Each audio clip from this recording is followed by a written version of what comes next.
নজর রাখবো পরবর্তী সংবাদে। স্কুল চত্বরে এবার বোমা আতঙ্ক। কলকাতার একাধিক স্কুলে এবার বোমা আতঙ্ক এবং আতঙ্কিত ছাত্রছাত্রী সহ শিক্ষক শিক্ষিকারা। রাখা হয়েছে বোমা, হুমকি দিয়ে করা হয়েছে মেইল। অভিযোগ পেয়ে এবার তদন্তে নেমেছে কলকাতা পুলিশের সাইবার শাখা। বিস্তারিত জানবো, আমাদের সাথে রয়েছে চিফ এক্সিকিউটিভ এডিটর নীল বণিক। নীল, কলকাতার একাধিক স্কুলে এবার বোমা আতঙ্ক, কি আপডেট পাচ্ছ তুমি?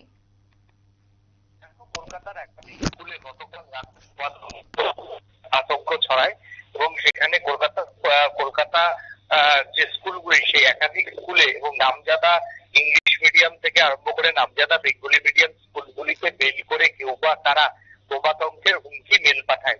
সকালবেলায় সেই মেল দেখতে পেয়ে তড়িঘড়ি একটা স্কুলের মধ্যে আতঙ্ক ছড়ায়।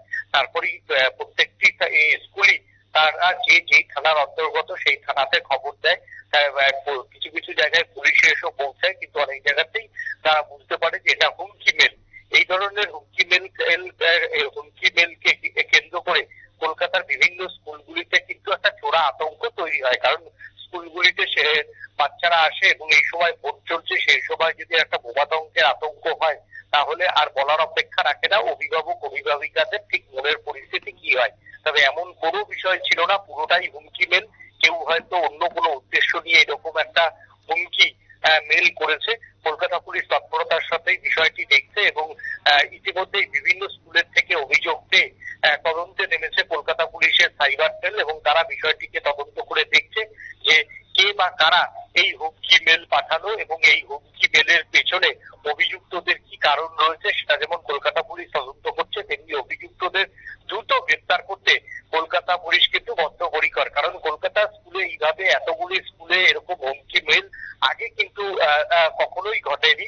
কলকাতা পুলিশের যে বিশেষ সাইবার সেল আছে সেটা অত্যন্ত শক্তিশালী এবং দেশের মধ্যে অন্যতম শক্তিশালী পুলিশ কিন্তু হচ্ছে কলকাতা পুলিশ,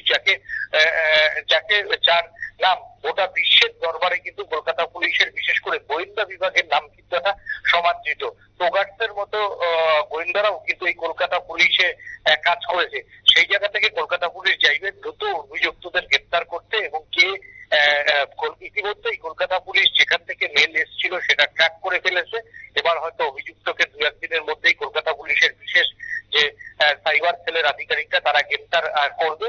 তবে আতঙ্কের কিছু নেই। কলকাতা পুলিশের পক্ষ থেকে স্কুলগুলিকে আশ্বাস দেওয়া হয়েছে যে কলকাতা পুলিশ তাদের পাশে থাকবে। যে কোনো বিষয় ফোন করলেই কলকাতা পুলিশ সর্বদা স্কুলগুলির পাশে থাকবে বলে জানিয়েছে কলকাতা পুলিশের আধিকারিকরা। একদমই। তো ভোটের মুখে এবার বোমা আতঙ্ক, এখন পরিস্থিতি কেমন রয়েছে এই যদি তুলে ধরো? দেখো, পরিস্থিতি একেবারেই স্বাভাবিক। কোথাও প্রথম দিকে একটা মিনিট 15-20 একটা চোরা আতঙ্ক তৈরি হয়, স্বাভাবিক। যেহেতু স্কুলের মধ্যে অতগুলো বাচ্চারা থাকে, ছাত্রছাত্রীরা থাকে, শিক্ষক শিক্ষিকারা থাকে, বাচ্চাদের সাথে অভিভাবক অভিভাবিকারা আসে, তাই এরকম যদি বোমাতঙ্ক হয় তাহলে তো সেখানে পরিস্থিতি প্রথমে একটু গরম হবেই, উত্তেজনা ছড়াবেই।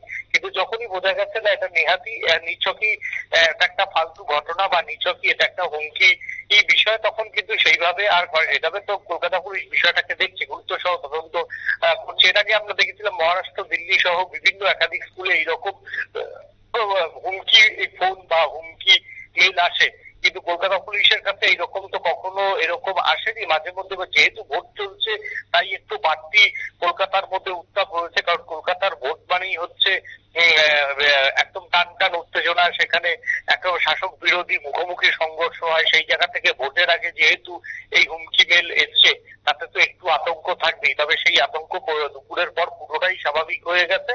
কোথাও কোনো অশান্তি নেই, কোথাও কোনো নেই। কলকাতা পুলিশ সবটাই সুন্দরভাবে ট্যাকেল করেছে। একদমই। ধন্যবাদ নীল তোমাকে।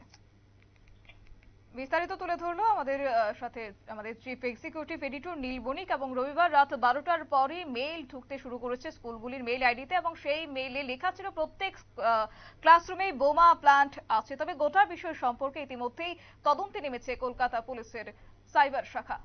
নিয়ে নিচ্ছে ছোট্ট একটি বিজ্ঞাপন বিরতি, সঙ্গে থাকুন।